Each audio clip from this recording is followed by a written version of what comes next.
بسم الله الرحمن الرحيم حميم تنزيل الكتاب من الله العزيز الحكيم ما خلقنا السماوات والأرض وما بينهما إلا بالحق وأجل مسمى والذين كفروا عما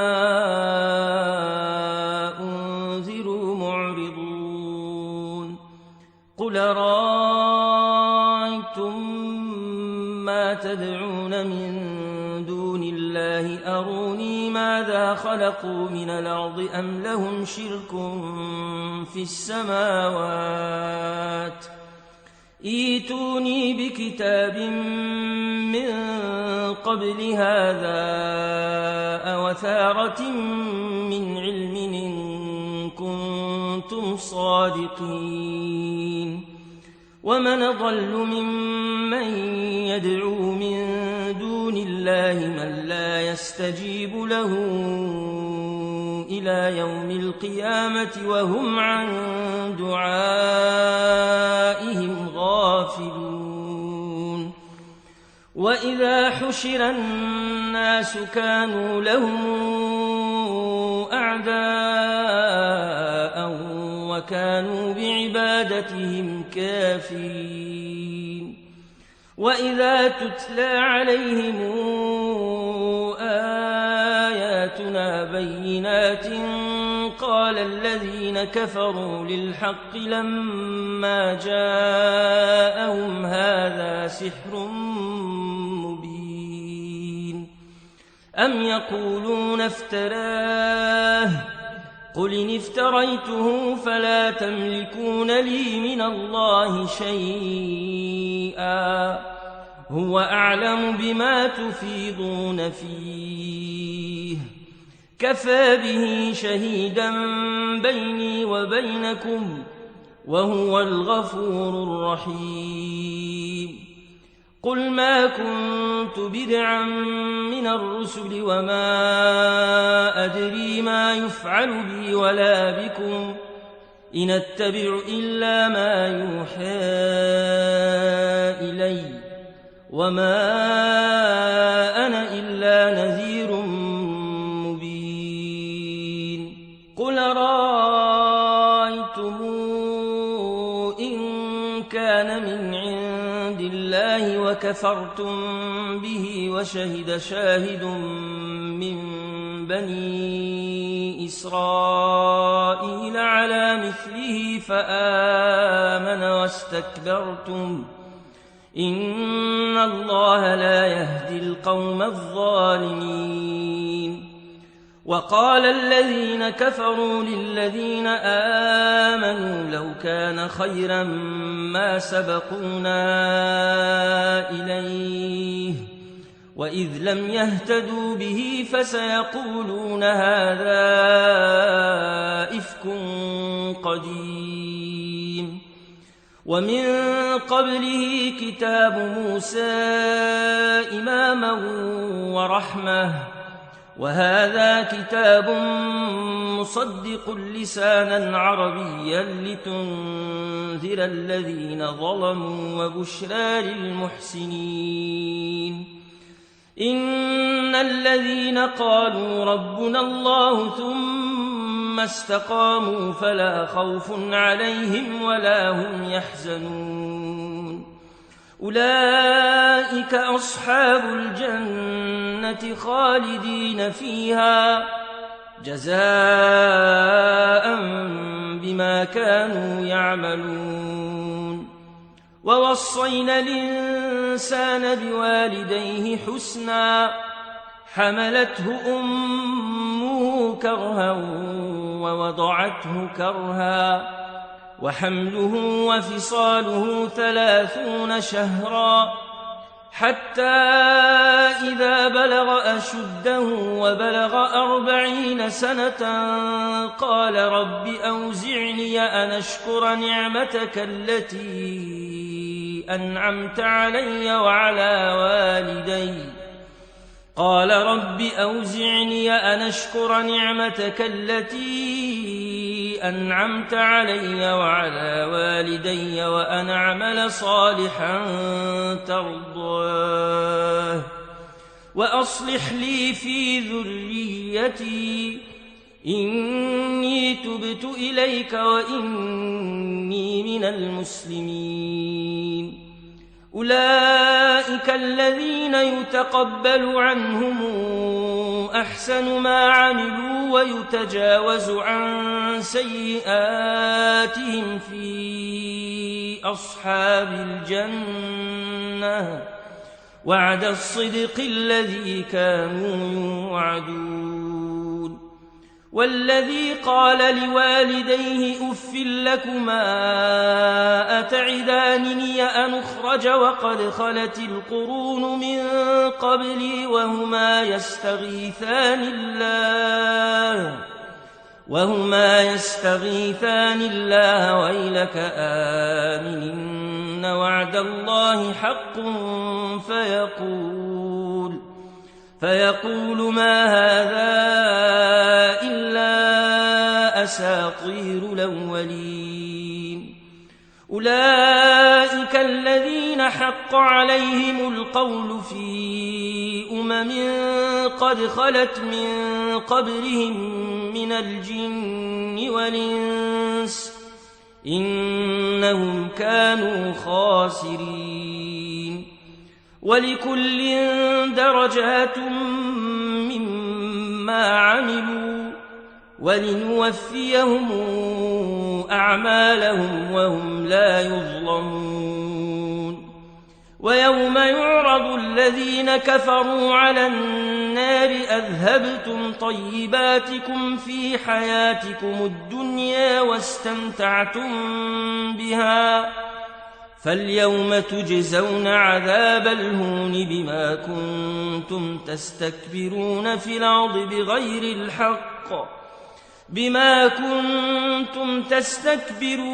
الأرض بغير الحق وبما كنتم تفسقون واذكر أخا عاد إذا انذر قومه بالأحقاف وقد خلت النذر من بين يديه ومن خلفه ألا تعبدوا إلا الله إني أخاف عليكم عذاب يوم عظيم قالوا أجئتنا لتافكنا عن آلهتنا فاتنا بما تعدنا إن كنت من الصادقين قال إنما العلم عند الله وأبلغكم ما أرسلت به ولكني أراكم قوما تجهلون فلما رأوه عارضا مستقبل أوديتهم قالوا هذا عارض ممطرنا بل هو ما استعجلتم به ريح فيها عذاب أليم تدمر كل شيء بأمر ربها فأصبحوا لا ترى إلا مساكنهم كذلك نجزي القوم المجرمين ولقد مكناهم في ماء مكناكم فيه وجعلنا لهم سمعا وأبصارا وأفئدة فما أغنى عنهم سمعهم ولا أبصارهم ولا أفئدتهم من شيء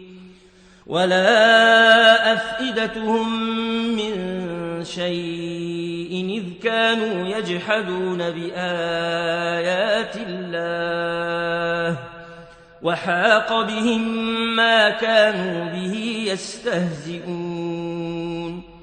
ولقد أهلكنا ما حولكم من القرى وصرفنا الآيات لعلهم يرجعون فلولا نصرهم الذين اتخذوا من دون الله قربانا آلهة بل ضلوا عنهم وذلك إفكهم وما كانوا يفترون وإذ صرفنا إليك نفرا من الجن يستمعون القرآن فلما حضروه قالوا أنصتوا فلما قضي ولوا إلى قومهم منذرين قالوا يا قومنا إنا سمعنا كتابا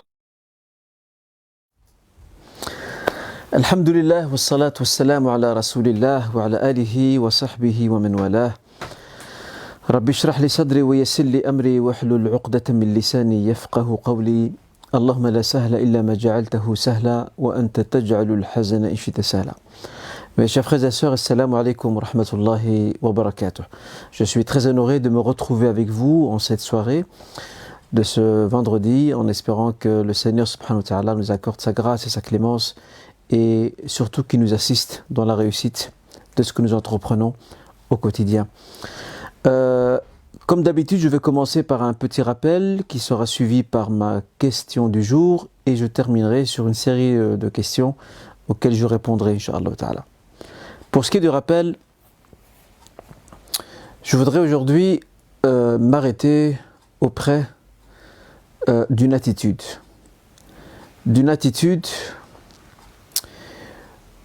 Cette attitude, mes chers frères et sœurs, pose problème à bien des égards.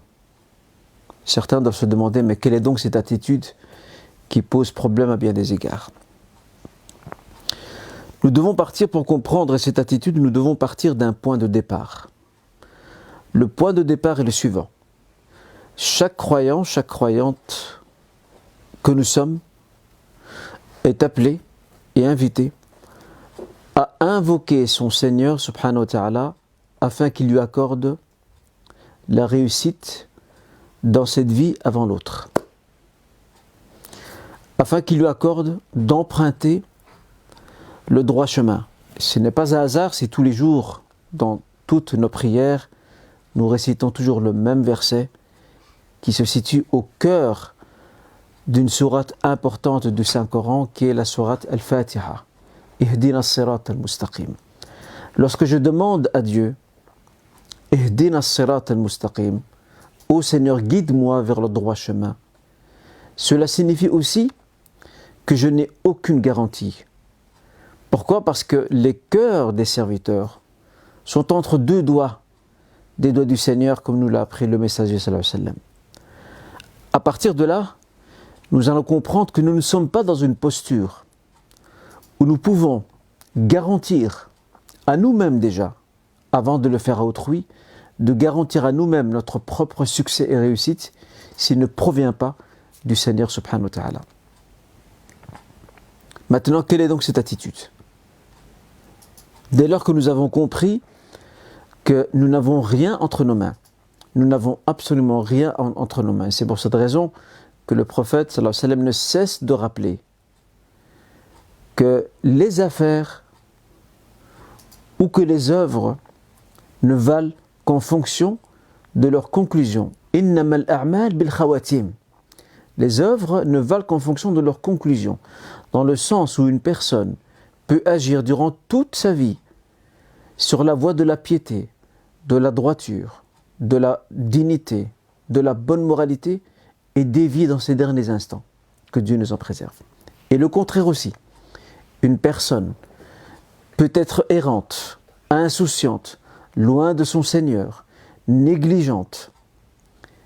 Et dans les derniers instants de sa vie, le Très-Haut, le Clément, lui accorde cette grâce de pouvoir lui éclairer enfin et lui montrer son chemin qu'elle empruntera, qu'elle poursuivra jusqu'aux derniers instants de sa vie. Et ça, ce point que je viens de vous évoquer est souligné avec excellence par le prophète lui-même, dans un hadith rapporté par le Bukhari Muslim, d'après le compagnon Abdullah ibn Mas'ud. J'en ai résumé le propos ici. Alors l'attitude, mes chers frères et sœurs, que je voudrais ici épingler, signaler, c'est celle consistant à déjà condamner les autres, alors que probablement ce sont ces mêmes personnes qui réussiront bien avant nous. Condamner autrui à l'erreur, à l'égarement ou à n'importe quelle autre forme d'errance, c'est aussi faire preuve d'arrogance. C'est faire preuve d'une assurance prêtée à soi-même exagérée, alors que nous-mêmes, nous n'avons rien garanti, pour nous-mêmes déjà. Permettez-moi de vous citer ici un très beau hadith, qui est un hadith Qudusi. Ce hadith rapporté par Muslim nous relate qu'un homme, observant un autre, dit, écoutez bien ce qu'il dit, il dit « Wallah, la yaghfirullah li fulan » je jure par Dieu qu'il ne pardonnera pas un tel. Probablement que ce un tel était peut-être dans une phase d'insouciance, d'errance, etc. Et voilà que le Seigneur répond, comme nous l'apprend le messager sallallahu alayhi wa sallam dans ce hadith, et faites attention à la réponse divine qui tombe comme une foudre. Le Seigneur dit Man dhal ladhi yata'alla alay, qui donc jure en mon nom? Allah aghfir li fulan, qui donc jure en mon nom que je ne pardonnerai pas à un tel? Fa inni qad ghafartu lahu wa ahbattu amalak. Eh bien qu'il sache celui qui a juré en mon nom, celui qui a juré en mon nom que je ne pardonnerai pas un tel, eh bien qu'il sache que je lui ai pardonné. Et quant à lui, je lui ai annulé ses actions. Ce hadith prophétique, ce hadith Qudusi divin, met en évidence l'importance de la vigilance, l'importance de ne pas porter du jugement sur autrui. Parce que tu ne sais pas lequel de nous deux va bien ou mal terminer. Et malheureusement aujourd'hui, on le remarque, il suffit qu'une personne, par exemple une sœur qui ne porte pas le hijab, ou un frère qui ne prie pas, à titre d'exemple bien sûr, ou qui commettrait certains actes répréhensibles ou péchés, nous sommes très rapides dans le jugement. Nous avons tendance à vite expédier leurs affaires, à les condamner, à les damner. Or, combien de fois n'avons-nous pas entendu, et moi j'ai beaucoup de témoignages dans ce sens-là, des frères et des sœurs à nous, qui avaient un certain niveau de religiosité, de piété, etc. Que Dieu nous guide, nous toutes et tous. Mais malheureusement, certains d'entre eux se permettaient des jugements sur les autres. Un tel, une telle, et j'en passe des meilleurs. Et subhanallah, la roue tourne. Et des années plus tard, et j'ai quelques témoignages à ce sujet, des années plus tard, ces mêmes personnes qui se sont arrogées le droit de juger autrui, parce qu'elles n'ont pas atteint leur niveau de cheminement spirituel et de foi, ces mêmes personnes-là, ce sont elles qui ont régressé, qui ont fait marche arrière. Et ces personnes qu'elles ont condamnées, ce sont elles exactement qui ont pris le large et qui se dirigent vers l'oasis, vers ce havre de paix, de quiétude que leur procure la foi. Subhana muqallib al-ahwal. Dieu seul retourne toute situation, et gloire à lui. Et cette parole divine, prophétique que je viens de vous citer, est là pour nous apprendre une chose fondamentale, que notre rôle à nous, c'est d'invoquer pour les autres, d'avoir de la rahma d'abord, de la clémence, de l'indulgence, et de demander, de souhaiter à autrui sa réussite et sa guidance aussi. Que Dieu puisse le guider. Au lieu de dire ou de l'enfoncer encore par le mépris, par la critique, par je ne sais quoi d'autre, nous devrions plutôt lui souhaiter que Dieu l'éclairer, le remettre sur le droit chemin, l'aider à cheminer pour retrouver sa voie. Telle doit être normalement notre attitude. Toutes celles et ceux qui s'érigent en juges sans qu'il n'y ait le droit, qu'ils fassent attention parce que le retour du boomerang risque d'être très très dur. Quiconque se prête à ce jeu, c'est comme si, en fait, il se donnait à lui-même, il s'accordait à lui-même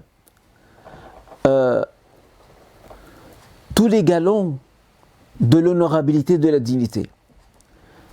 Le croyant a pour habitude de se recentrer sur lui-même, d'espérer aux autres la réussite et de se recentrer sur lui-même en cherchant et en sondant ses propres défauts. À l'époque du prophète sallam, comme il est rapporté par le Bukhari, il y avait un compagnon qui se prénommait Abdullah. Ce compagnon avait un surnom. D'ailleurs, on ne sait pas vraiment pourquoi il avait ce surnom. On l'appelait Himar. Mais on ne connaît pas la raison de son surnom. En tout cas, semble-t-il, ce surnom ne le dérangeait pas. Des savants ont essayé d'expliquer, ont avancé plusieurs explications pour tenter de donner un sens à ce surnom, mais en réalité, ce sont toutes des explications approximatives, parce qu'on n'a pas d'éléments, nous n'avons aucun élément qui puisse nous clarifier la raison de ce choix de ce surnom. Quoi qu'il en soit, c'est un compagnon. C'est un honorable compagnon. Mais ce compagnon reste avant tout un être humain, avec ses qualités, ses défauts. Et Dieu seul sait que ces qualités sont bien plus nombreuses que les nôtres aujourd'hui. Mais ce compagnon avait aussi un vice. Et son vice, c'était son addiction à l'alcool. On l'a ramené à plusieurs reprises auprès du messager sallallahu alayhi wa sallam. À plusieurs reprises. Pour que le prophète puisse le corriger par rapport à sa consommation de l'alcool. Et au bout d'un certain moment, certains compagnons présents et qui ont été témoins de son retour successif auprès du prophète sallallahu alayhi wa sallam pour le même délit. Vous savez ce qu'ils ont dit? Allahumma l'anhu فإنه أكثر ما يؤتى به عند رسول الله. Oh Dieu maudit-le. Oh combien il est ramené auprès du prophète. N'a-t-il pas honte ce personnage? Pour le même délit, à chaque fois d'être ramené chez le prophète pour la même faute. Est-ce qu'il n'est pas gêné d'être présent devant le messager pour la même faute à chaque fois? Regardez quelle était la réponse du messager. Le prophète leur dit, sallallahu alayhi wa sallam, s'adressant à ses compagnons, dont on peut comprendre le sentiment de révolte, de voir comment quelqu'un peut, malgré toutes les corrections faites par le prophète sallam à ce compagnon, il revient avec le même délit. Le prophète leur dit, sallallahu alayhi wa sallam, la tal'anuh, ne le maudissez pas.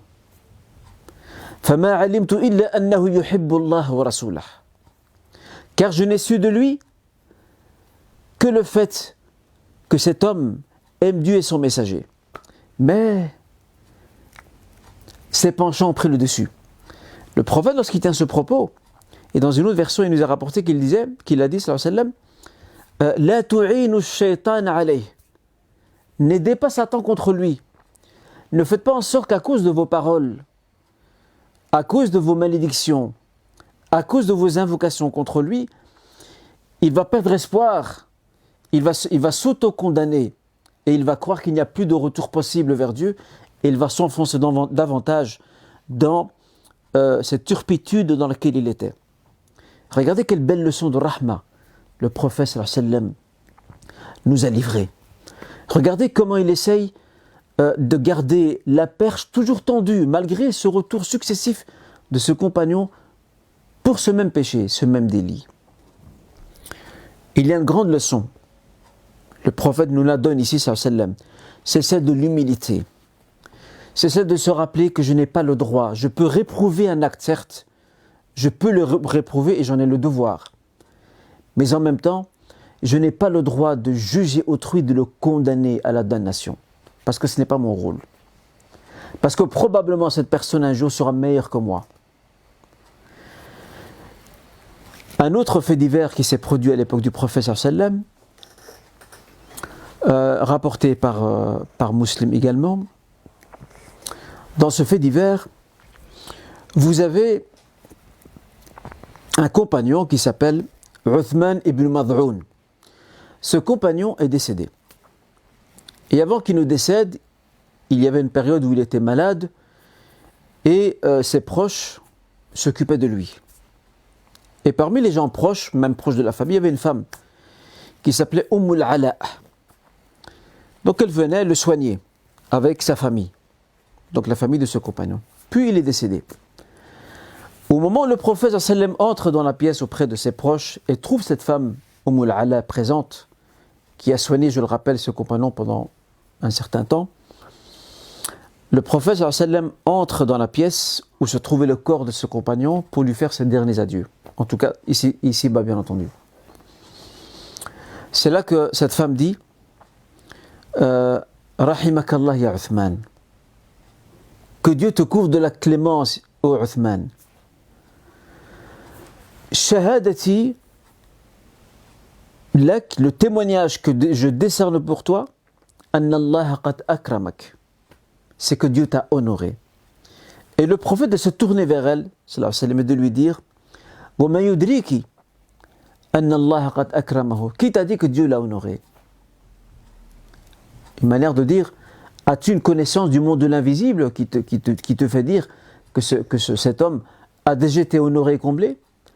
Et c'est là qu'elle répond ma adri bi abi anta wa ummi. Je ne sais pas que mon père et ma mère te sont offerts en sacrifice. C'est une expression arabe.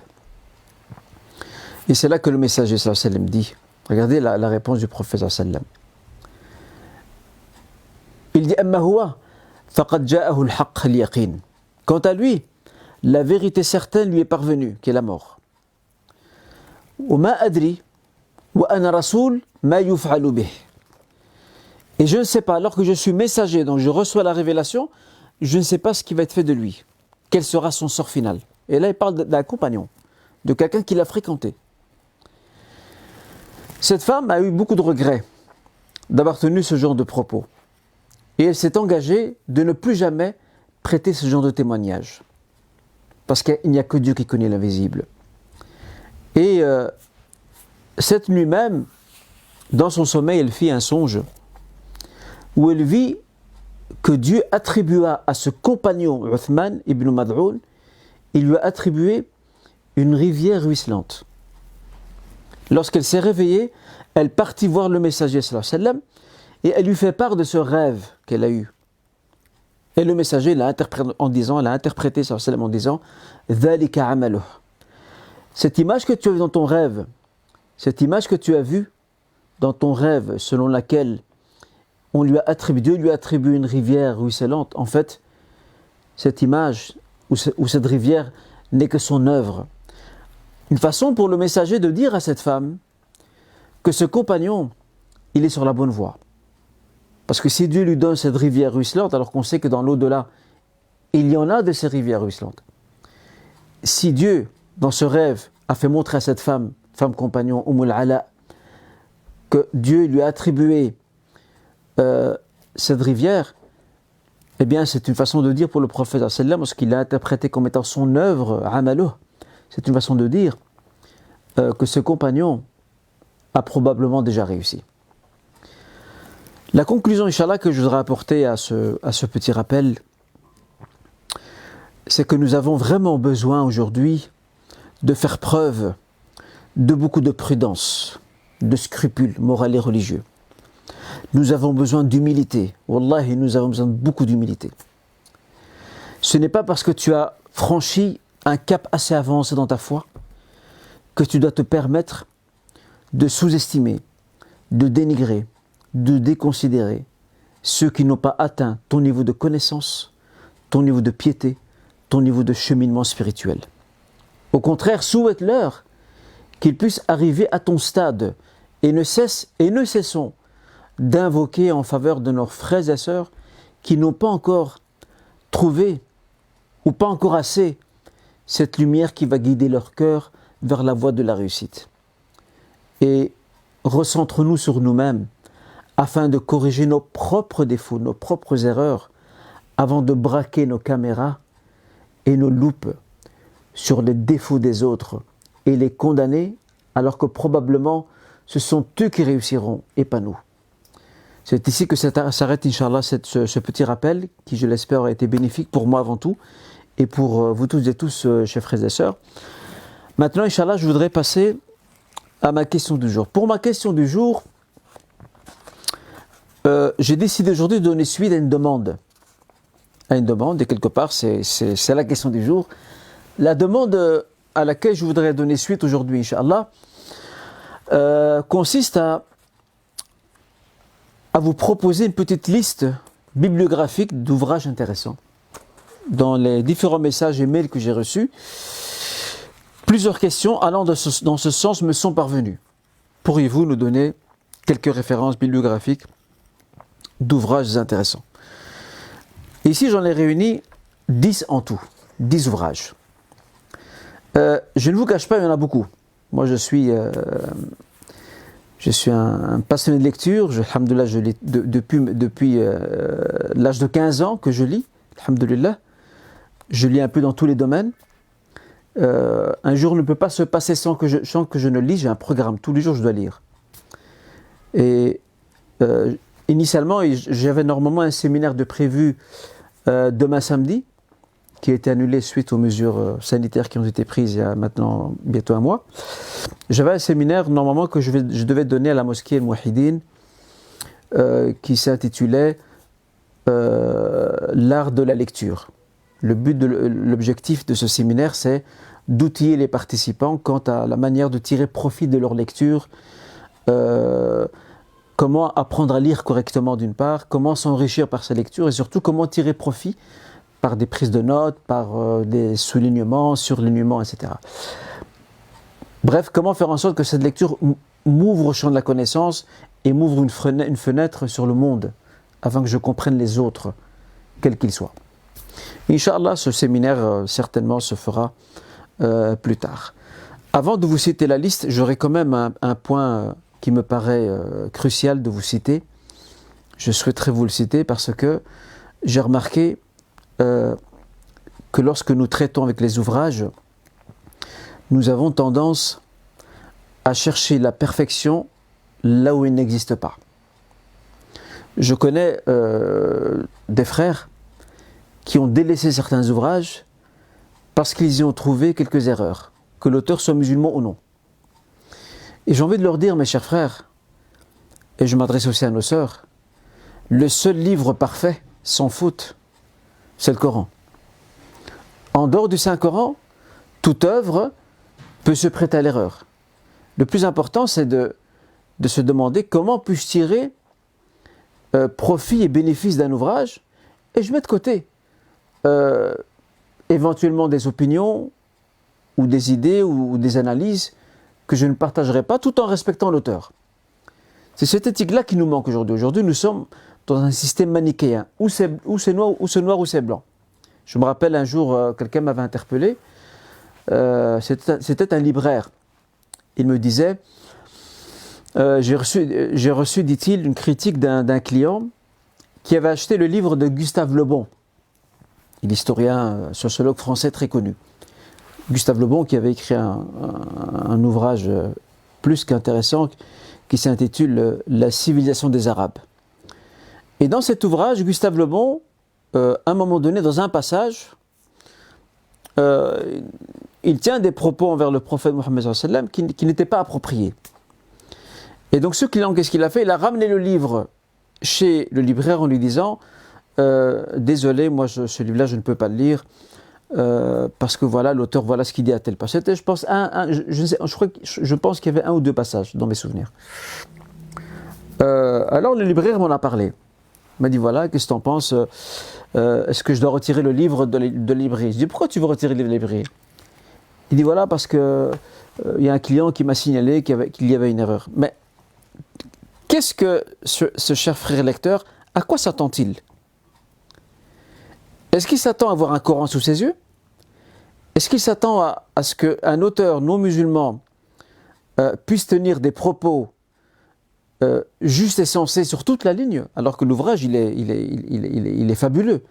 La civilisation des Arabes, Gustave Le Bon vante le mérite des Arabes et des musulmans et leur contribution à la civilisation universelle.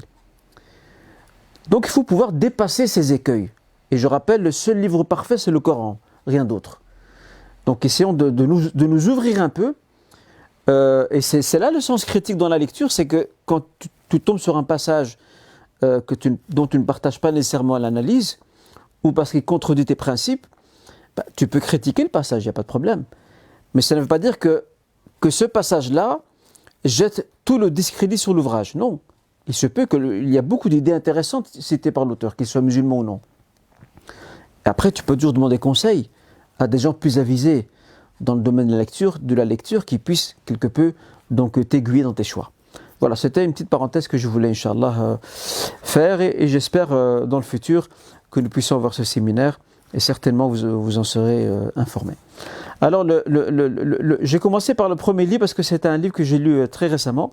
Il est en 2 tomes, mais je vous rassure, ce ne sont pas des gros tomes. Chaque tome fait près de 120 pages. C'est écrit par un frère converti, français. L'ouvrage s'intitule « La place de l'islam en France entre fantasme au pluriel et réalité ». Franchement, c'est un très bel ouvrage, j'ai beaucoup aimé. Et ça tombe bien, ça colle bien avec l'actualité assez secouée et émouvante en France. Et donc l'auteur rappelle un peu que l'islam a toujours fait partie de l'Europe. L'islam a toujours fait partie de l'Europe depuis que les musulmans sont arrivés en terre d'Espagne au sud de l'Europe et qui s'y sont installés, que ce soit dans l'Europe de l'Ouest, l'Espagne, Sicile, l'Italie, Portugal, etc., ou même dans le sud de la France, ou encore du côté de l'Europe de l'Est, du côté des Balkans, dans le sud de l'Europe, sud-est de l'Europe, ces populations musulmanes ont enrichi l'Europe. Ils l'ont enrichi à bien des niveaux. En tous les cas, cet ouvrage très intéressant, je rappelle le titre de l'ouvrage, c'est « La place de l'islam en France entre fantasme et réalité ». Il est en 2 tomes. Et je rappelle, les tomes sont très courts, ils ne sont pas consistants. Un deuxième ouvrage très intéressant, moi cet ouvrage je le connaissais plutôt en arabe, mais j'étais très content de savoir qu'elle était traduite en français par les éditions Al-Bayyina. C'est l'histoire des Ouïghours, ou des Ouïghours. L'histoire des Ouïghours, comme vous le savez, les Ouïghours représentent cette minorité musulmane persécutée actuellement en Chine et enfermée, une bonne partie de la population a été enfermée dans des camps de concentration. Dans le monde, que ce soit musulman ou encore en Occident, on n'en parle pas trop, malheureusement, à part quelques médias. Et l'auteur, c'est Najib El-Kilani. Najib El-Kilani est un homme de lettres égyptien qui est décédé maintenant il y a plus de 30 ans. C'est un brillant auteur. Et à la base, cet ouvrage, c'est un roman historique où il revient sur l'histoire des Ouïghours, un peu leur mode de vie, leur culture, leurs espoirs, etc. C'est un très beau livre que je recommande vivement de lire. Quelqu'un m'avait demandé sur l'histoire des prophètes. Il n'y a pas meilleur ouvrage à conseiller si ce n'est celui d'Ibn Kathir, qui a été publié aux éditions d'An-Nour, qui s'intitule « Les histoires des prophètes ». 4e ouvrage que je me permets de vous proposer, Héros de l'Islam. Héros de l'Islam, publié aux éditions Ribat. Cet ouvrage est une compilation comportant une bonne trentaine de personnages de l'islam qui ont apporté une immense contribution à l'islam, à son message, à sa culture, à sa civilisation, qu'il soit ancien ou contemporain. C'est un ouvrage très intéressant et ça donne un peu de la fierté aux musulmans, surtout en ces temps un peu difficiles. Le 5e ouvrage, Femmes au pluriel de l'islam, également édition Ribat. Très bel ouvrage qui met en relief le rôle de nombreuses femmes illustres de l'histoire de l'islam, dont on n'en parle pas souvent, hélas. Et je voudrais faire une petite remarque par rapport aux éditions Ribat. C'est une maison d'édition dont je recommande vivement les ouvrages. C'est une maison d'édition qui s'est spécialisée dans la publication des ouvrages de l'histoire consacrés à l'histoire musulmane. Ils ont une panoplie d'ouvrages. Je vous recommande d'aller sur leur site. Vous mettez Ribat ou bien édition Ribat et vous verrez, Inch'Allah, toute une panoplie d'ouvrages très intéressants. Il y a de quoi se cultiver, s'enrichir et surtout relire, redécouvrir son histoire.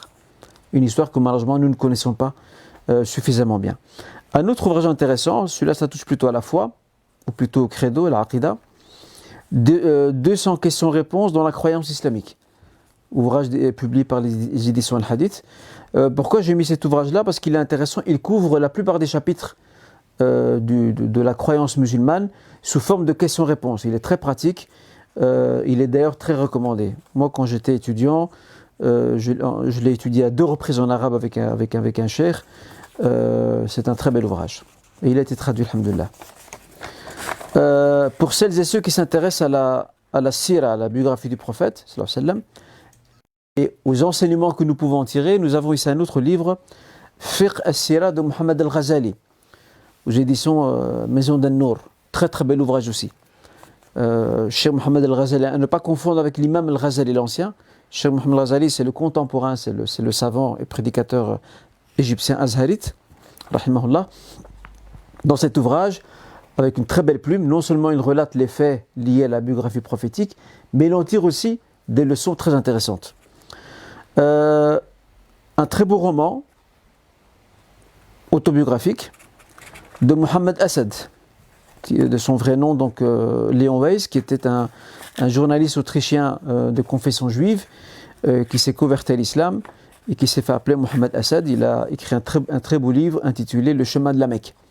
C'est un livre merveilleux dans lequel il nous relate son voyage et son périple à travers la péninsule arabique, les gens qu'il a rencontrés au Moyen-Orient, des faits anecdotiques historiques liés à cette période un peu sensible qui est la période du début de la colonisation du Moyen-Orient, et sa rencontre avec l'islam, avec certains référents locaux, tribaux, religieux, politiques, etc. C'est un très beau livre. Le 9e livre, Les Pseudo-Mouftis, de Yaqub el-Moumini et de Shawqi Chadli, édition Al-Hadith. Un très beau livre qui pointe du doigt les dérives que l'on voit aujourd'hui sur les réseaux sociaux, sur YouTube, de pseudo-mouftis, de mouftis autoproclamés, alors on ne leur connaît aucun parcours religieux, mais masha'Allah, ils font des fatwas dans tous les sens, ce qui est assez en soi dramatique. Ça c'était le 9e livre. Le 10e, dans le domaine spirituel, très beau livre aussi, de notre cher frère imam et professeur Mohamed Mintal, l'imam lyonnais, d'origine sénégalaise. La voie de l'éducation spirituelle, donc la voie de l'éducation spirituelle et de la purification de l'âme, aux éditions Tawhid. Très beau livre aussi que je recommande vivement pour découvrir les grands jalons de la spiritualité musulmane et de l'éducation de l'âme. Voilà, là dans cette liste je me suis contenté bien sûr de références essentiellement musulmanes. J'aurais pu vous mettre des références non musulmanes intéressantes dans d'autres domaines, mais j'ai préféré, suite aux différentes questions qui m'ont été posées dans cette même direction, j'ai préféré me focaliser sur des ouvrages essentiellement islamiques. Voilà, pour ce qui est de ces questions. Alors maintenant, nous allons reprendre nos questions. Je vais en prendre 2 avant notre pause, Inch'Allah. J'avais ma petite liste ici. Je n'ai pas pu la terminer lors de la séance précédente. Je vais, Inch'Allah, de suite essayer d'avancer dessus. Ok. Alors, la question est la suivante. Est-ce possible d'avoir plusieurs intentions dans une adoration, comme le fait de donner une sadaqa, dans une intention vouée exclusivement à Dieu, tout en voulant aider une personne dans le besoin? En fait, l'un n'exclut pas l'autre. Parce que de toute façon, lorsqu'on donne une sadaqa par amour pour Dieu, pour Allah Azza wa Jal, lorsqu'on la donne, d'office on la donne pour aider quelqu'un. Donc l'un ne va pas sans l'autre. Et ce qui aussi prouve et étaye ce que je suis en train d'avancer là maintenant, c'est le hadith rapporté par Muslim dans lequel le prophète sallam dit, et c'est un hadith donc très important à garder à l'esprit. D'ailleurs, il se trouve dans les 40 hadiths Nawawi. Dans ce hadith, le prophète sallam dit Man kana fi auni akhihi, ou plutôt wallahu fi auni al-abdi, voilà, wallahu fi auni al-abdi ma kana al-abdu fi auni akhihi, wallahu fi auni al-abdi ma kana al-abdu fi auni akhihi. Dieu est son serviteur tant que le serviteur se met au service des siens. Donc le fait quand je donne une sadaqa à quelqu'un et que mon intention c'est de plaire à Dieu, mais en même temps d'aider mon prochain, il n'y a aucune contradiction entre ces deux intentions, à la lumière d'ailleurs de cette très belle tradition prophétique, je rappelle, qui se trouve recensée et compilée dans les 40 hadiths de l'imam An-Nawawi rahimahullah. Pouvez-vous me fournir des conseils pour améliorer ma concentration dans la prière? Ça, c'est un très long sujet. D'ailleurs, j'avais rédigé il y a quelques années un ouvrage là-dessus. Le frère qui a posé la question peut très bien le retrouver sur le marché. Il s'appelle donc l'humilité dans la prière. Il y en a d'autres, hein, il n'y a pas que le mien. La première chose importante, c'est déjà de reconsidérer la prière et de lui redonner sa vraie valeur. À partir du moment où nous redonnons à la prière sa considération et sa vraie valeur, nous sommes déjà dans une première étape pour ensuite construire cette fameuse concentration et humilité qui doit être dans la prière. Parce que quelqu'un qui prie sans prier, il est là physiquement, mais son âme n'est pas avec lui, c'est aussi quelqu'un qui n'a pas prêté considération à la prière. Parce qu'il ne suffit pas de se lever et de gesticuler 2, 3 ou 4 rak'ahs. La prière ne se résume pas à cela. La prière, c'est aussi un moment de présence de l'âme, présence du cœur, un moment de conscience que nous sommes debout face au Créateur. C'est vrai que la concentration n'est pas chose facile, pour personne d'ailleurs. Mais c'est un travail sur soi, on n'a pas le choix. C'est un travail à faire sur soi. Donc la première chose à faire, c'est déjà de reconsidérer la prière, lui redonner sa place, sa valeur, son temps.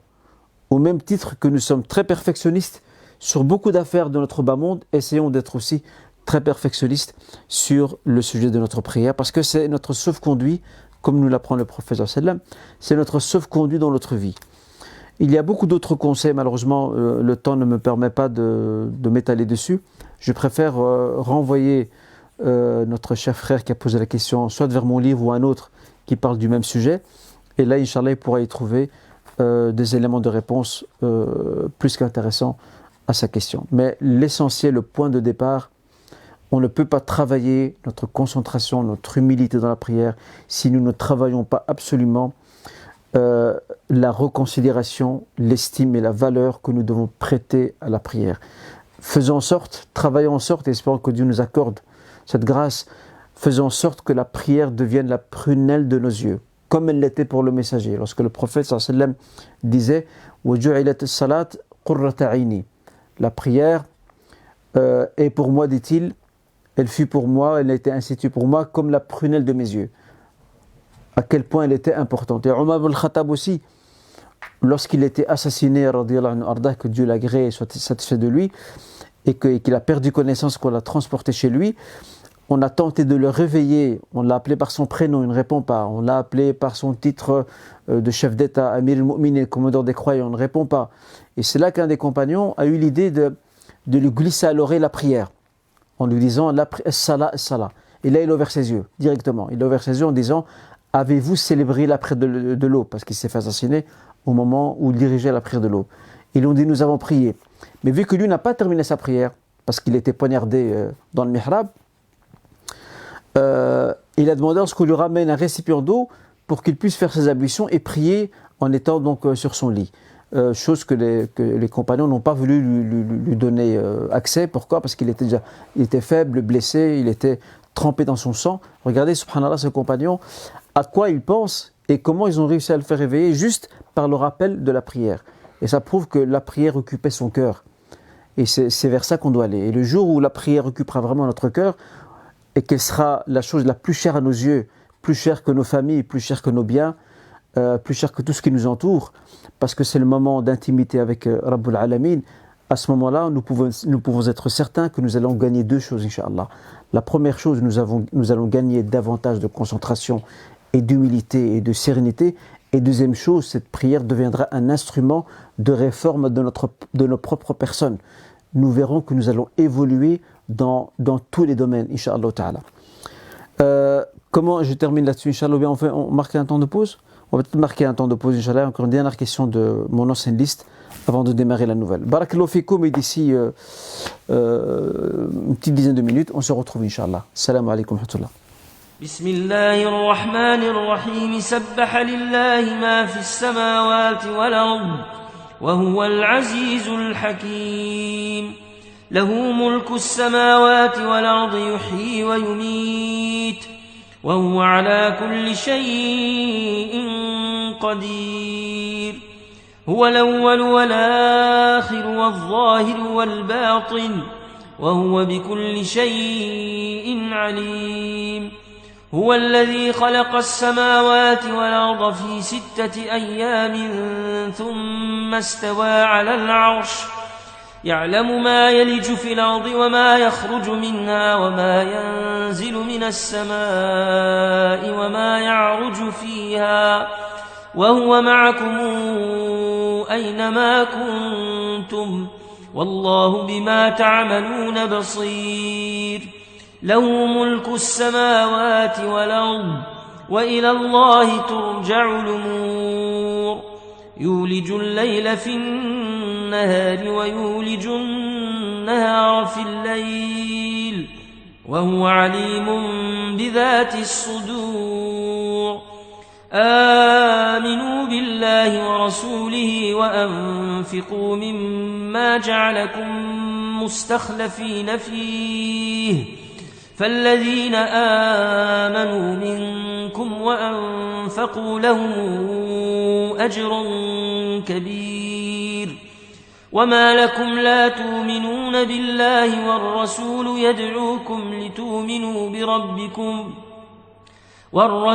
يدعوكم لتؤمنوا بربكم وقد أخذ ميثاقكم إن كنتم مؤمنين هو الذي ينزل على عبده آيات بينات ليخرجكم من الظلمات إلى النور وإن الله بكم لرؤوف رحيم وما لكم ألا تنفقوا في سبيل الله ولله ميراث السماوات والأرض لا يستوي منكم من أنفق من قبل الفتح وقاتل أولئك أعظم درجة من الذين أنفقوا من بعد وقاتلوا وكلا وعد الله الحسنى والله بما تعملون خبير من ذا الذي يقرض الله قرضا حسنا فيضاعفه له وله أجر كريم يوم ترى المؤمنين والمؤمنات يسعى نورهم بين أيديهم وبأيمانهم بشراكم اليوم جنات تجري من تحتها الأنهار خالدين فيها ذلك هو الفوز العظيم يوم يقول المنافقون والمنافقات للذين آمنوا انظرونا نقتبس من نوركم قيل ارجعوا وراءكم فالتمسوا نورا فضرب بينهم بسور له باب باطنه فيه الرحمة وظاهره من قبله العذاب ينادونهم ألم نكن معكم قالوا بلى ولكنكم فتنتم أنفسكم وتردستم وارتبتم وغرتكم الأماني حتى جاء أمر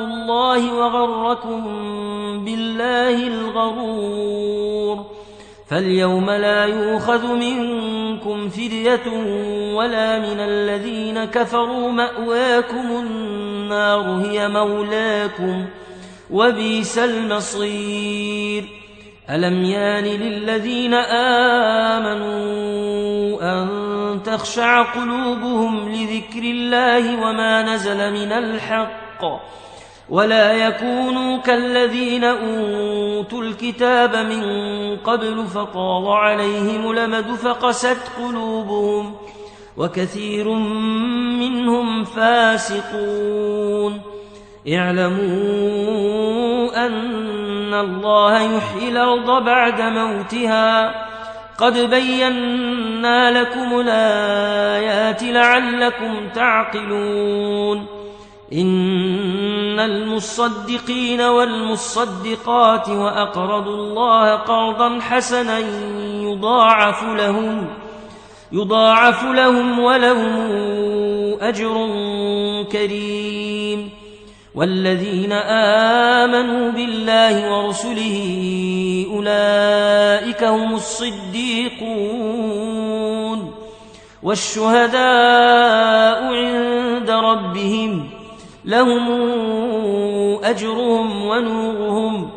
والذين كفروا وكذبوا بآياتنا أولئك أصحاب الجحيم. اعلموا أنما الحياة الدنيا لعب ولهو وزينة وتفاخر بينكم وتكاثر في الأموال والأولاد كمثل غيث أعجب الكفار نباته ثم يهيج فتراه مصفرا ثم يكون حطاما وفي الآخرة عذاب شديد ومغفرة من الله ورضوان وما الحياة الدنيا إلا متاع الغرور. سابقوا إلى مغفرة من ربكم وجنة عرضها كعرض السماء والأرض أعدت للذين آمنوا بالله ورسله ذلك فضل الله يؤتيه من يشاء والله ذو الفضل العظيم. ما أصاب من مصيبة في الأرض ولا في أنفسكم إلا في كتاب من قبل أن نبرأها إن ذلك على الله يسير لكي لا تاسوا على ما فاتكم ولا تفرحوا بما آتاكم والله لا يحب كل مختال فخور. الذين يبخلون ويامرون الناس بالبخل ومن يتول فإن الله الغني الحميد. لقد أرسلنا رسلنا بالبينات وأنزلنا معهم الكتاب والميزان ليقوم الناس بالقسط وأنزلنا الحديد فيه بأس شديد ومنافع للناس وليعلم الله من ينصره ورسله بالغيب إن الله قوي عزيز. ولقد أرسلنا نوحا وإبراهيم وجعلنا في ذريتهما النبوءة والكتاب فمنهم مهتد وكثير منهم فاسقون. ثم قفينا على آثارهم برسلنا وقفينا بعيسى ابن مريم وآتيناه الإنجيل وجعلنا في قلوب الذين اتبعوه رأفة ورحمة ورهبانية ابتدعوها ما كتبناها عليهم إلا ابتغاء رضوان الله فما رعوها حق رعايتها فآتينا الذين آمنوا منهم أجرهم وكثير منهم فاسقون. يا أيها الذين آمنوا اتقوا الله وآمنوا برسوله يؤتكم كفلين من رحمته ويجعل لكم نورا تمشون به والله غفور رحيم لئلا يعلم أهل الكتاب ألا يقدرون على شيء من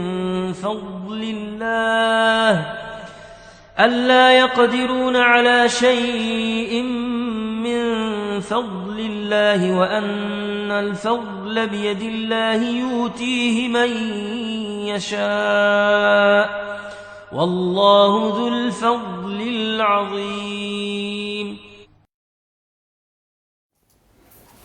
C'est bon?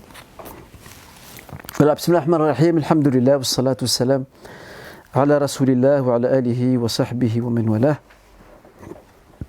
Mes chers frères et sœurs, nous nous retrouvons pour la suite de notre live de ce soir. J'avais oublié, subhanallah, comme le dit très bien l'expression, Al-insan asluhu min al-nisyan. Al-insan, le mot insan viendrait de nisyan, l'oubli, parce que l'homme oublie beaucoup. Je voulais vous présenter un livre ici d'un grand auteur argentin qui s'appelle Alberto Manguel, Histoire de la lecture. Je ne sais pas si Mohamed, on voit bien comme ça? Oui, très bien. Histoire de la lecture. C'est un livre fabuleux. Quiconque parmi vous souhaiterait découvrir l'histoire de la lecture, comment les peuples, les civilisations ont cultivé donc, cette culture de la lecture, il devrait lire cet ouvrage. Chez les Romains, chez les Perses, chez les Vénitiens, chez différents peuples anciens, plus proches de nous, etc. C'est un très beau livre. Et vous n'êtes pas obligé de le lire dans l'ordre des chapitres, parce que les chapitres ne sont pas nécessairement liés. Mais franchement, d'ailleurs, il y a même des images dedans. Je vais vous montrer ici, par exemple ici, vous avez des illustrations. Par exemple ici, je suis tombé dessus comme ça, par pure coïncidence. Une bibliothèque islamique au XIIIe siècle. Un groupe de lecteurs consulte un des volumes soigneusement répertoriés qui sont rangés à plat sur les petites étagères à l'arrière-plan. Voilà, regardez, ça c'est l'illustration que l'auteur en a fait. Il y a un schéma ici sur les différentes disciplines de la philosophie. Franchement, c'est un très beau livre que j'aime beaucoup d'ailleurs. Donc je rappelle, une histoire de la lecture. Pour ceux qui veulent un peu se replonger dans l'histoire de la lecture et comment les peuples se sont appropriés cette culture et cet art de la lecture, très intéressant. Très bien. Je vais prendre deux questions qui ont été posées via le live. Peut-on se servir éventuellement de la méditation pour renforcer sa concentration dans la prière? Oui, certainement. Si nous entendons par la méditation le fait de méditer en dehors de la prière quant à la création du Seigneur, aller dans la nature, découvrir ce qui est autour de nous et nourrir en nous cette réflexion profonde de la grandeur du divin, c'est certain que ça peut influer positivement sur notre prière et sur sa concentration, Inch'Allah Ta'ala. Un autre frère posait la question, mais ça je vais y revenir. Mohamed, si tu sais me rappeler, Inch'Allah, le frère qui a posé la question sur les actions dans une société qui traite avec une banque. J'y reviendrai parce qu'il y a une question qui est pas loin de celle-là. Je vais essayer d'y arriver, Inch'Allah, si tout va bien.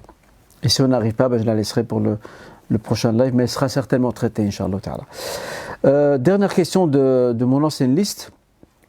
Comment instaurer une routine harmonieuse au niveau religieux au sein de la famille et faire en sorte que tout le monde, parents et enfants, partagent cette routine? C'est tout un programme. C'est la première chose à dire. Et la deuxième chose que j'affirmerai, toute routine, pour qu'elle devienne collective, il faut avant tout qu'elle devienne et qu'elle soit individuelle dans un premier temps. C'est à nous de nous approprier certaines bonnes routines et faire en sorte que nous puissions convaincre autrui de nous suivre sur celle-là. Parce que si maintenant, ce qui arrive souvent, c'est qu'on se met d'accord sur une routine à plusieurs, mais cette routine, elle ne fait pas long feu, elle ne dure pas longtemps. Parce que l'addition des motivations de tout le monde n'est pas suffisante. En revanche, si nous mettons plusieurs motivations déjà nourries, déjà rodées auparavant, ça pourrait marcher. Et c'est ce qui explique pourquoi certaines activités, des jalassades des fois entre frères ou entre sœurs, malheureusement, ne durent pas très longtemps, sur le temps. Parce que voilà, il ne suffit pas de joindre les volontés, il y a plus que les volontés. il y a des motivations profondes. Il y a une envie brûlante de s'approprier cette routine et de l'inscrire dans son quotidien. Comme une personne s'entraîne 2 ou 3 fois par semaine, s'entraîne dans une salle de sport, et c'est une routine qu'il a mis en place. Idem ici, et ça vaut pour tous les domaines, que ce soit pour la lecture du Coran, ou encore toute activité, comme le suggère ici cette question, que l'on pourrait mettre en place dans la famille, ou avec ses amis et ses connaissances. Donc la première chose, c'est déjà faire sienne cette routine, que nous puissions déjà l'adopter et nous rôder dessus. Et ensuite seulement nous pourrons essayer de gagner les autres pour qu'ils puissent également s'associer à nous. Et petit à petit, par extension, nous gagnons le reste de la famille. Je ne dis pas que ça va prendre des années. Ça peut prendre quelques semaines, même quelques mois. Selon certains chercheurs, ils disent qu'il faut,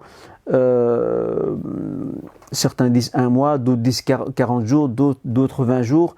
Bref, il faut plus ou moins 1 mois pour qu'une habitude s'enracine et prenne son cours, pour qu'elle entre dans nos habitudes. Si on le fait tous les jours, il faut un bon mois pour, grosso modo, pour pouvoir l'enraciner et bien la planter dans le sol. Je pense que c'est par là qu'il faut commencer, Inch'Allah Ta'ala. Une fois que le frère ou la sœur a eu cette bonne habitude, à ce moment-là, il peut essayer d'associer soit son mari ou ses enfants ou ses parents, tout dépend si la personne est mariée ou non. Et petit à petit, Inch'Allah Ta'ala, progresser et faire que ça devienne une habitude au sein de ce foyer. C'est le seul chemin et c'est le plus sûr à mes yeux pour pouvoir maintenir dans le temps une certaine routine. Wallahu ta'ala alam. Voilà ce que je peux donner comme conseil, Inch'Allah ta'ala. Alors, je vais passer maintenant à une nouvelle série. Il y a des questions, mashallah, qui reviennent sur la zakat. Et d'ailleurs, je suis en train de finaliser mon nouvel ouvrage sur la zakat, Inch'Allah ta'ala, donc ça tombe bien. Alors, faut-il verser la zakat sur la garantie locative ?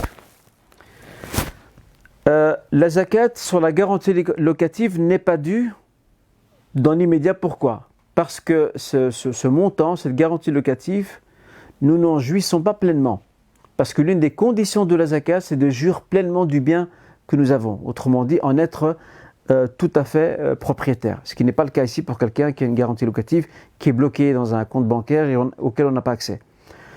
Cependant, lorsque on nous rembourse notre garantie locative une fois qu'on quitte par exemple le logement en question, quand bien même cette garantie locative aurait dormi dans un compte bancaire pendant des années, au moment où nous récupérons ce montant, bien sûr s'il est toujours dans les marges de ce qu'on appelle le nisab, le seuil imposable de la zakat, on sortira directement la zakat. À savoir, une fois que je perçois le montant, je m'acquitte de la zakat comme si il était resté pendant une année. Donc je ne dois pas nécessairement, selon l'avis Inch'Allah, le plus juste que je défends d'ailleurs dans mon livre, il ne faut pas nécessairement attendre une nouvelle année. Il y a certains savants qui ont suggéré ça, dit voilà, ce montant tu ne l'avais plus, ok, tu n'en étais pas responsable, mais maintenant qu'il est entre tes mains, attends une nouvelle année pour avoir cette fameuse année lunaire complète. Moi je suis plutôt d'avis qu'à partir du moment où j'ai récupéré ce montant, dont j'aurais pu prélever la zakat s'il était en ma possession dans les années précédentes, lors des années précédentes, vu qu'il ne l'était pas, je ne peux pas encore faire une année en plus.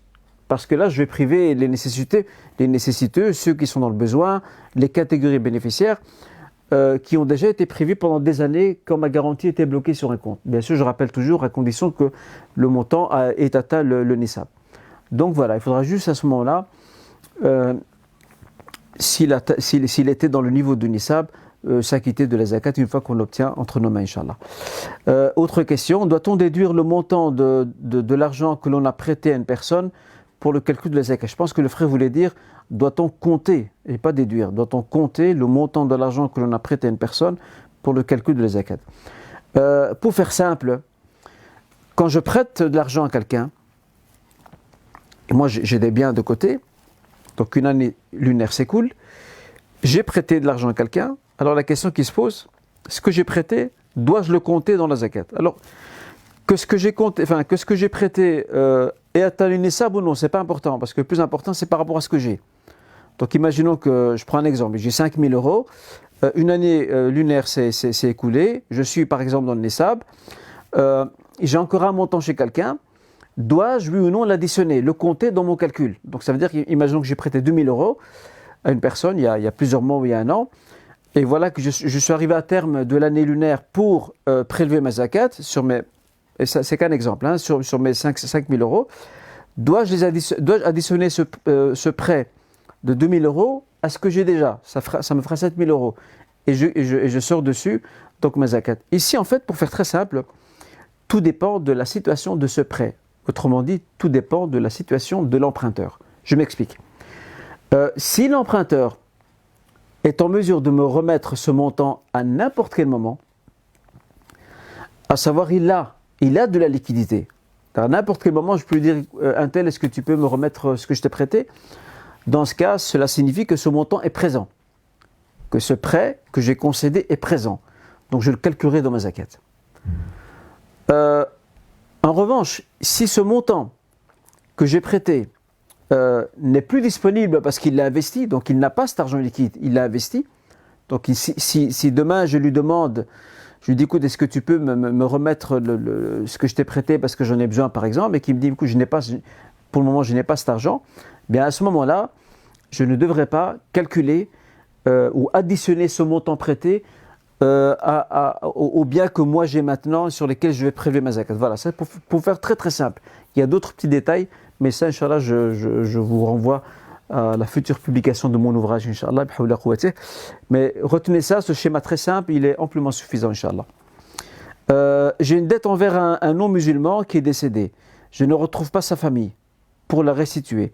Pouvez-vous nous faire une sadaqa en son nom pour m'acquitter de cette dette? Je tiens à rappeler que cette question, elle vaut autant pour un non-musulman que pour un musulman. Si on a emprunté une somme auprès d'un musulman et que ce musulman, on ne le voit plus du tout, on ne sait plus où il est, on se renseigne, on ne le trouve pas, on n'a plus de contact avec sa famille, c'est le même principe. La réponse est oui. Parce que à partir du moment où j'ai emprunté une somme, je suis détenteur d'une dette, d'un haqq, d'un droit qui revient autrui, je me dois de lui le remettre. Je dois faire tout mon possible, tout mon effort envisageable pour retrouver mon créancier, celui qui me l'a prêté, ou retrouver sa famille, ou quelqu'un qui peut m'aiguiller pour me conduire vers lui. Mais si je ne le trouve plus, ou alors que la personne est décédée, comme c'est le cas ici, et que même sa famille, on ne sait pas où elle est, à ce moment-là, effectivement, je la donne en aumône, et elle comptera comme étant un remboursement de ma dette, Inch'Allah Ta'ala. Ok, passe à la question suivante, Inch'Allah. Être comptable dans une société qui fait de la sous-traitance au crédit hypothécaire et au crédit à la consommation, est-ce permis? D'abord, le métier de comptable en tant que tel, certains juristes contemporains ont quelques réserves, pas par rapport au métier même ou à l'étude, à savoir devenir comptable, mais ils ont des réserves par rapport à ce qu'est devenue la fonction en fait, dans la réalité des faits et des choses, où le comptable est appelé à encoder dans les bilans financiers des crédits, des transactions qui ne sont pas toujours très éthiques à nos yeux, à nous en tant que musulmans. Et ce qui fait que certains juristes contemporains ont rejeté cette option-là, à savoir celle permettant à un comptable justement d'encoder des données liées à des, on va dire, à des transactions qui ne répondent pas à notre éthique, à nos principes religieux. Le problème dans l'approche de cet avis religieux, avec tout le respect qu'on nous doit pour ces auteurs, c'est que dans l'idéal, on espère que ce soit comme ça. Mais la réalité est tout autre. La réalité est tout autre. À savoir que la plupart des sociétés traitent avec des banques. Rares, je ne dis pas qu'il n'y en a pas du tout, mais rares sont les sociétés qui ne traitent pas avec les banques. Cette affaire, pour cette affaire, je voudrais ici convoquer un principe très cher aux juristes hanafites, Abu Hanifa rahimahullah. Il appelle ça Umum al-Balwa. Umum al-Balwa, c'est quoi? C'est la propagation d'une situation, d'un fait donné, dont les gens n'arrivent pas vraiment à s'en défaire. Ça s'est imposé quelque part. Alors ici, l'imam Abu Hanifa, il s'est servi de cette donne sociétale, dont il en a fait un principe de droit propre à son école, pour indiquer que dans certaines situations, le croyant était appelé, invité à limiter au grand maximum les méfaits d'une situation. L'imam Malik le rejoint aussi, peut-être pas dans le même nom, lorsqu'il parlait à un moment donné de la question qui lui avait été posée, à savoir quelqu'un qui se trouve dans une contrée où la majorité écrasante des transactions ne sont pas licites, ne sont pas correctes, ne répondent pas à notre éthique. Le commerçant qui se retrouve au milieu de tout ça, qui n'a pas d'autre horizon, peut-il traiter avec ces gens-là? L'imam Malik, ici, lui, il y voit une daroura, une nécessité. Mais, à l'instar de l'imam Abu Hanifa, rahimahullah, il y met aussi une condition, à savoir qu'il faut au grand maximum, s'il y a d'autres alternatives, il faut les saisir. Si ce n'est pas possible, on essaie de limiter au grand maximum ces méfaits-là. D'accord? Maintenant, j'en viens à cette fonction même proprement dite. Alors, il est clair que si quelqu'un, dans son travail de comptable, ne fait que ça, il ne fait qu'encoder, que retranscrire des données liées à des crédits, là, c'est clair que ce n'est pas autorisé. Ni éthiquement, ni religieusement, c'est autorisé. En revanche, si la société a des activités commerciales, achat de voitures, maisons, etc., qui à la base est licite, le seul souci, c'est que cette société, bien sûr, traite avec les banques, comme le font la plupart des sociétés. Dans ce cas, vu qu'il y a plusieurs activités, pas une seule, donc l'encodage et les bilans financiers retenant ces fameux crédits ne représentent pas la seule activité à laquelle va s'adonner donc ce comptable. Dans ce cas, on considérera que, à défaut d'avoir mieux que ça, et vu que ça se fond dans d'autres activités, ça pourrait, Inch'Allah, être toléré et accepté. Voilà le principe. C'est vraiment essayer de limiter les méfaits au grand maximum. Une activité commerciale considérée comme mélangée, il y a plusieurs activités dont quelques-unes sont illicites, ce n'est pas à l'image d'une activité purement interdite par les enseignements d'islam. L'un ne vaut pas l'autre. Donc voilà comment on peut répondre. Donc si le frère en question, je ne sais pas si c'est son cas ou s'il demande pour quelqu'un d'autre, si sa fonction lui justement c'est de s'investir pleinement dans l'encodage, dans la rédaction de ses bilans pour des crédits purs et simples, on lui dira non. Dans ce cas, il faudra peut-être essayer de changer de créneau. Mais s'il y a d'autres activités commerciales qui, elles, islamiquement parlant, ne posent aucun problème, et que les crédits, c'est parmi ces activités-là, mais qui ne sont pas les principales, parce que voilà, hélas, le système économique dans lequel nous sommes fait que la plupart des sociétés contractent ce genre d'emprunt, à ce moment-là, on ne peut pas islamiquement lui interdire d'exercer sa fonction dans ce cadre-là. Donc bien comprendre ça. Différence entre une activité qui est purement illicite, il ne fait que ça, il ne travaille que sur ça, et une activité où il y a une grande marge de choses permises, mais il y a certaines choses qu'il ne peut pas éviter. Dans ce cas-là, il n'est pas responsable, non est responsable que la société. Dans ce cas-là, Inch'Allah. Voilà comment on peut répondre à cette question. Wallahu a'lam. Quelle est la valeur de la vocation en soi-même? Oui, et avant de passer à cette question, je me permets de rebondir sur une autre, puisque j'avais promis de le faire, par rapport à l'achat d'actions auprès de sociétés. Il y a certains avis juridiques contemporains, donc avis religieux contemporains, qui conditionnent l'achat d'actions en société, auprès de sociétés. Ils conditionnent cela au fait que cette société ne traite pas avec des banques. Ça, c'est l'idéal. Si on pouvait trouver un pays où les sociétés, aucune d'entre elles ne traite avec une banque, ça c'est le meilleur. Moi, je ne connais pas, Allah alam, moi je ne connais pas de société, quand je dis société, pas société commerciale, sociétés humaines ou de pays. Je ne connais pas de pays, en tout cas si quelqu'un en connaît qui me le dise, moi je ne connais pas de pays où où nous avons toutes les sociétés qui traitent, qui n'ont aucun passage via les banques traditionnelles, conventionnelles. Malheureusement, la plupart traitent avec les banques. Et donc, de ce fait, oui, cette condition-là est mise par certains juristes musulmans contemporains, elle est intéressante. Il faut aspirer vers cet idéal. Oui, si je trouve une société qui ne traite pas avec une banque, auprès de laquelle je peux acheter des actions, je le ferai. Mais je tends à reconnaître, à avouer que ces sociétés-là qui ne traitent pas avec des banques sont plutôt très très rares. Mais à ma connaissance, la plupart d'entre elles n'ont pas d'actions à proposer. Parce que généralement, leurs budgets sont très limités. Wallahu ta'ala alam. Donc de ce fait, on ne peut pas vraiment interdire l'achat d'actions et le commerce dans ce type d'actions. Au vu de la situation. Ça rejoint un peu la question précédente sur la comptabilité.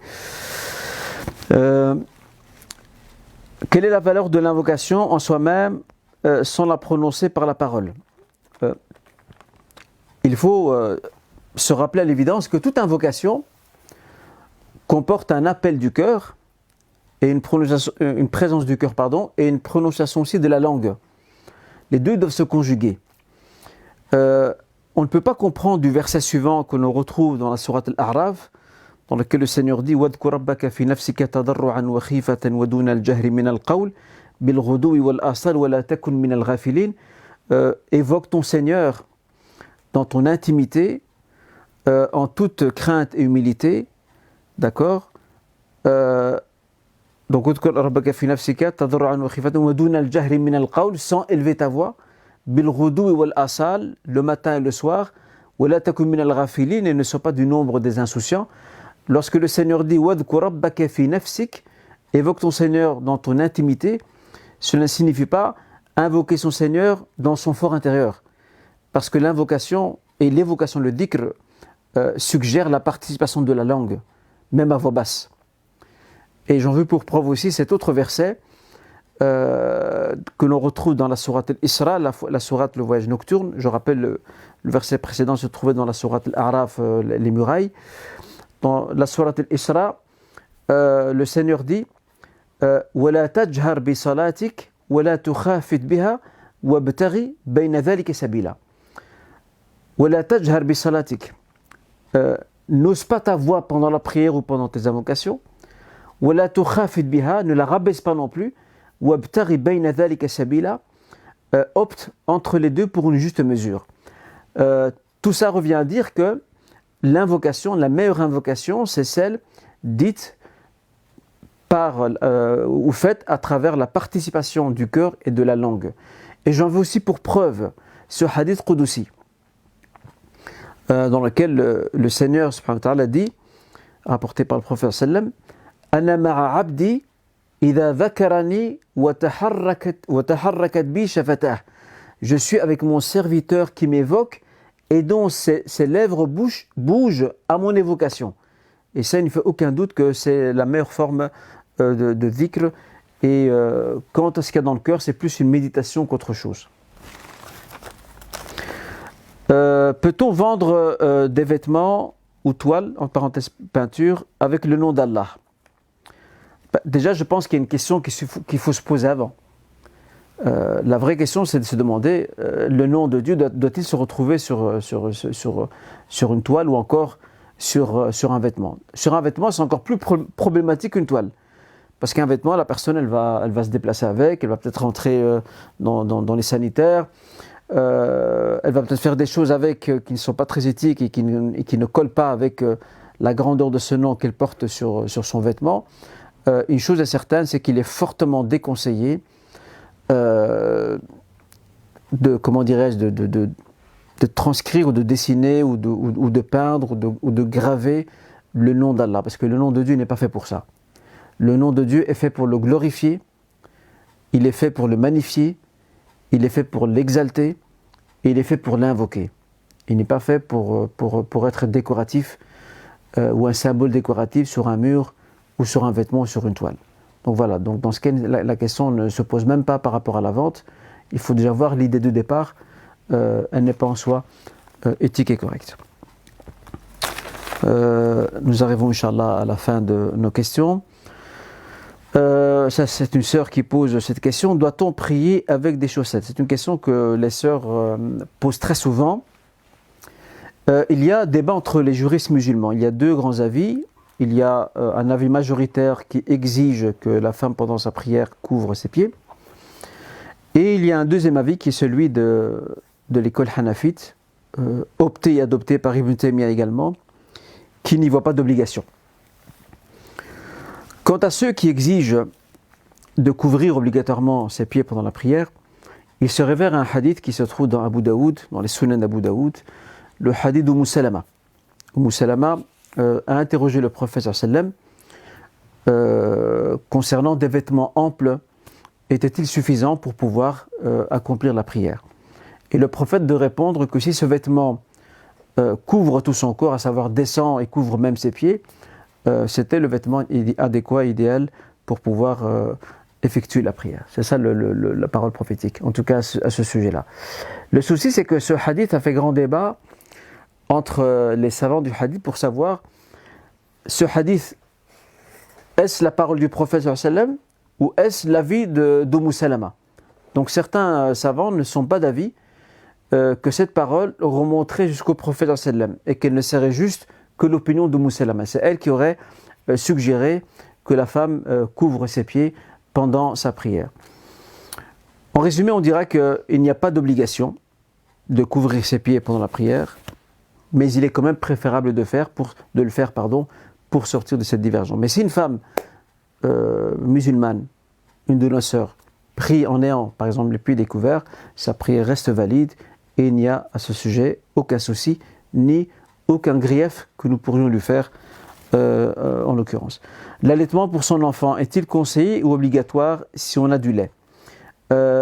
L'allaitement, ar-rada', est une obligation parce que c'est le droit de l'enfant sur sa mère. C'est une obligation. Le Seigneur dans le Coran Karim, qu'est-ce qu'il dit dans la sourate de la vache? Il dit sur le Baqara, وَالْوَالِدَاتِ يُرْضِعْنَ أَوْلَادَهُنَّ حَوْلَيْنِ كَامِلَيْنِ لِمَنْ أَرَادَ أَنْ يُتِمَّ الرَّضَاعَ. Et les mères allaitent leurs enfants pendant 2 années complètes pour celles qui veulent aller à terme de la période. Et je rappelle, c'est un haqq, c'est un droit de l'enfant même. Cela ne signifie pas que l'on ne peut pas passer à autre chose. Passer à autre chose, il y a des femmes qui le font, qui choisissent de ne pas donner leur sein, bien que donner le sein c'est meilleur, c'est même plus sain, permettez-moi ce jeu de mots, pour la santé de l'enfant. Cependant, si avec son mari il n'y voit aucun inconvénient de lui donner autre chose et qu'ils estiment peut-être pour d'autres raisons qu'il est mieux de lui donner autre que le lait maternel, dans ce cas, Inch'Allah, il n'y aura aucun souci. Mais privilégier, bien entendu, le lait maternel, et il reste un droit de l'enfant sur sa mère. À ce niveau-là, Inch'Allah ta'ala. Voilà, nous en avons fini, alhamdoulilah, avec nos questions. Je suis content de les avoir toutes couvertes, en tout cas pour celle d'aujourd'hui, plus celle que je devais terminer de la semaine dernière. Je tenais une fois de plus à vous remercier, vous toutes et tous, pour votre suivi, votre attention, votre sollicitude, votre indulgence. Inch'Allah, ce que je vais faire, je vais demain, Inch'Allah ta'ala, je mettrai sur ma page Facebook la liste des ouvrages que j'avais rédigés. Peut-être que certains d'entre vous n'ont pas eu le temps de noter toutes les références. Je les retranscrirai sur la page demain, Inch'Allah, pour qu'elles soient accessibles non seulement à vous qui me suivez aujourd'hui, mais aussi, Inch'Allah, aux personnes qui seraient intéressées par cette liste dont je ne prétends pas l'exhaustivité. Elle n'est pas exhaustive, c'est juste une petite illustration. Il y a, Masha'Allah, il y a bien d'autres ouvrages, que ce soit des livres islamiques ou non, qui restent très intéressants. Barakallahu fikoum, jazakumullahu khairan, et n'oubliez pas que la lecture de livres c'est bien, mais le premier livre qui doit être lu, avant tout, c'est le Coran Karim. Et qu'Allah Azza wa Jal fasse que le livre soit la gaieté de notre cœur, la clé d'entrée dans l'autre monde, Inch'Allah ta'ala, et qu'il soit un intercesseur en notre faveur auprès de notre Seigneur. Et je me permets aussi d'invoquer et de demander, parce que certains frères, certaines sœurs me l'ont demandé sur ma page, d'invoquer et de solliciter notre Seigneur subhanahu wa ta'ala d'accorder guérison et prompt rétablissement à un nombre de nos frères et sœurs. Il y a des parents qui ont été atteints du Covid. Nas'Allah Azza wa Jal an yashfiyahum un yamouna alayhim shifan la yughadiru saqama, qu'Allah subhanahu les couvre d'un remède et qui ne laisse aucune trace de la maladie. Il y a aussi une sœur qui demande des invocations parce qu'elle cherche un logement. Nas'al Allah azza wa jalla an yuyassira laha kulla asir wa yuwaffiqaha lima yuhibbu wa yardah. Barakallahu fikum, et je vous donne rendez-vous inchallah au prochain live. Wa jazakumullahu khairan. Wassalamu alaikum wa rahmatullahi wa barakatuh. بسم الله الرحمن الرحيم والضحى والليل إذا سجى ما ودعك ربك وما قلى وللآخرة خير لك من الأولى ولسوف يعطيك ربك فترضى ألم يجدك يتيما فآوى ووجدك ضالا فهدى ووجدك عائلا فأغنى فأما اليتيم فلا تقهر وأما السائل فلا تنهر وأما بنعمة ربك فحدث